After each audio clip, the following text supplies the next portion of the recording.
नमस्कार दोस्तों, स्वागत है वर्ल्ड टॉक्स हिंदी में। आज बात करेंगे एक ऐसे मुद्दे की जिसने पूरे देश को झकझोर दिया है। वक्फ अमेंडमेंट एक्ट 2025 पर मचे बवाल की और खास तौर पर पश्चिम बंगाल की मुख्यमंत्री ममता बनर्जी के उस बयान की जिसमें उन्होंने साफ कह दिया, हम इस कानून को अपने राज्य में लागू नहीं करेंगे। तो सवाल उठता है, क्या ममता बनर्जी संविधान से ऊपर हैं? क्या एक राज्य केंद्र द्वारा बनाए गए कानून को लागू करने से इनकार कर सकता है? चलिए पूरे मुद्दे को समझते हैं। वक्फ अमेंडमेंट एक्ट 2025 को केंद्र सरकार ने संसद में बहुमत से पास किया। 288 वोट इसके पक्ष में पड़े और 232 इसके खिलाफ। इस कानून का उद्देश्य है देश भर में वक्फ संपत्तियों की बेहतर निगरानी और प्रशासन। सरकार का दावा है कि इससे वक्फ बोर्ड की पारदर्शिता बढ़ेगी, घोटालों पर रोक लगेगी।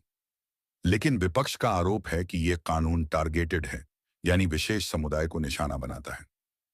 पश्चिम बंगाल के मुर्शिदाबाद, जंगीपुर जैसे इलाकों में इस कानून के खिलाफ हिंसक प्रदर्शन हुए और इन प्रदर्शनों के बीच ममता बनर्जी सामने आई।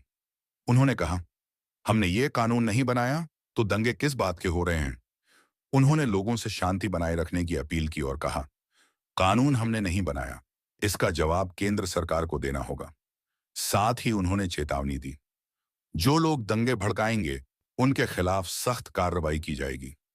लेकिन यहां सबसे बड़ा सवाल है, अगर 300 से 400 लोग सड़कों पर उतरकर हिंसा करें तो क्या हम संसद से पास हुए कानूनों को रोक देंगे, या हमें उन दंगाइयों को सजा देनी चाहिए जो लोकतंत्र को धमका रहे हैं? क्या अब भीड़ तय करेगी कि कौन सा कानून लागू होगा?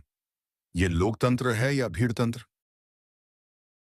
अब असली सवाल यही है, क्या एक राज्य केंद्र द्वारा बनाए गए कानून को लागू करने से इनकार कर सकता है? संविधान कहता है नहीं।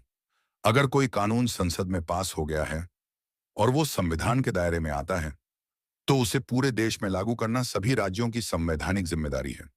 ममता बनर्जी अगर कहती हैं कि वो इस कानून को लागू नहीं करेंगी, तो वो संविधान की मूल भावना को चुनौती दे रही हैं।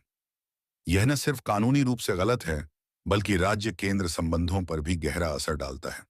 इस पूरे विवाद से एक बात तो साफ है, देश की राजनीति अब संविधान बनाम राजनीति की दिशा में जा रही है। कानून को मानना हो या न मानना, ये कोई विकल्प नहीं है, ये एक संवैधानिक बाध्यता है। ममता बनर्जी का बयान न सिर्फ विरोध का रूप है, बल्कि एक संवैधानिक सवाल भी खड़ा करता है। क्या अब राज्यों को अपने मन से चुनने का अधिकार है कि कौन सा कानून लागू होगा और कौन सा नहीं? या फिर 300 से 400 दंगाई तय करेंगे कि देश कैसे चलेगा? आपका इस पर क्या कहना है? क्या ममता बनर्जी सही हैं या वो संविधान का अपमान कर रही हैं? नीचे कमेंट करके जरूर बताएं। अगर आपको ये वीडियो जानकारीपूर्ण लगा हो तो लाइक और शेयर जरूर करें, और ऐसे ही ठोस और तथ्यपरक विश्लेषणों के लिए वर्ल्ड टॉक्स हिंदी को सब्सक्राइब करना न भूलें। धन्यवाद।